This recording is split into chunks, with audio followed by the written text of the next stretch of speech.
नमस्कार दोस्तों and welcome to national international. दोस्तों, हाल ही में फ्रांस में एक बहुत बड़ा कदम उठाया है।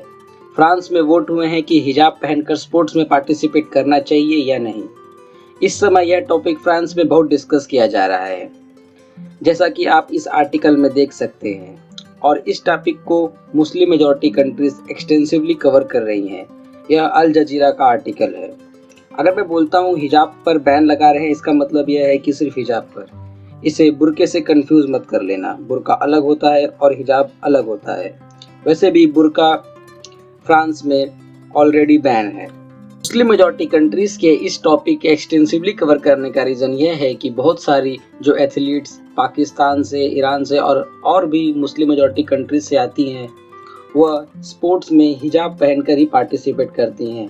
जैसा कि आप जानते हैं कि बहुत सारी मुस्लिम मेजॉरिटी कंट्रीज़ में फीमेल को स्पोर्ट्स में पार्टिसिपेट करने की इजाज़त नहीं है, लेकिन अब धीरे धीरे वहाँ पर थोड़ी छूट मिलने के कारण वहाँ की फीमेल स्पोर्ट्स में पार्टिसिपेट कर रही हैं। और वहाँ उन पर यह भी शर्त रखी जाती है कि आपको हिजाब पहनकर ही स्पोर्ट्स में पार्टिसिपेट करना है। अब फ्रांस के इस कदम का डायरेक्ट इम्पैक्ट आने वाले 2024 के समर ओलंपिक में होगा, क्योंकि आप सबको पता ही होगा कि 2 साल बाद समर ओलंपिक फ्रांस होस्ट करने वाला है। फ्रांस के इस कदम से हो सकता है कि बहुत सारी मुस्लिम मेजॉरिटी कंट्रीज 2024 के समर ओलंपिक को ऑल टुगेदर बायकॉट ही कर दें। हालांकि मैं यह कहूँगा कि अभी इसमें टाइम है, क्योंकि अभी तक फ्रांस के अपर हाउस ने ही इसे पास किया है। लोअर हाउस में अभी वोटिंग होनी बाकी है और उसके बाद प्रेसिडेंट का अप्रूवल भी लेना होता है। तो देखना इंटरेस्टिंग होगा कि ये लोग पूरा प्रोसेस कंप्लीट कर भी पाते हैं या नहीं। और मैं आपको बता दूं कि यह इशू आने वाले सालों में बहुत डिस्कस किया जाएगा। देखो, फ्रांस को काफ़ी बार कहा जाता है यूरोप का कल्चरल कैपिटल, क्योंकि काफ़ी बार फ्रांस जो नया आइडिया निकालता है तो वह आइडिया धीरे धीरे पूरा यूरोप फॉलो करने लगता है। फ्रांस वो पहला देश था जिसने 2011 में बुर्का पर कंप्लीट बैन लगाया था। उसके बाद देखा गया है कि पूरे यूरोप ने उसको कॉपी किया और बुर्के पर बैन लगा दिया है।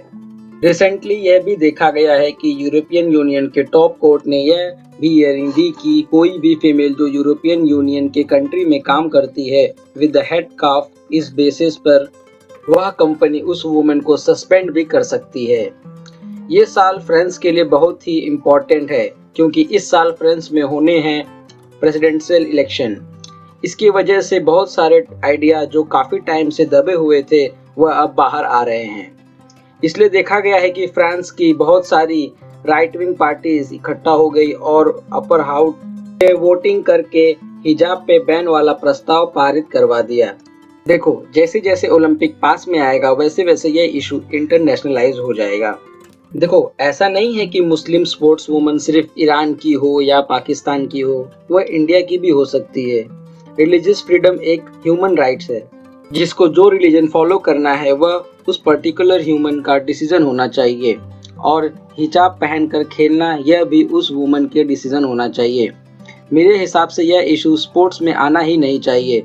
स्पोर्ट्स में इक्वालिटी होनी चाहिए। आपका इस बारे में क्या सोचना है, आप हमें कमेंट करके ज़रूर बताएं। अगर वीडियो आपको हेल्पफुल लगे तो वीडियो को लाइक करें, और अगर चैनल पे पहली बार आए हैं तो इसे सब्सक्राइब करें। तो मिलते हैं हमारे नेक्स्ट वीडियो में। तब तक के लिए stay safe and stay healthy.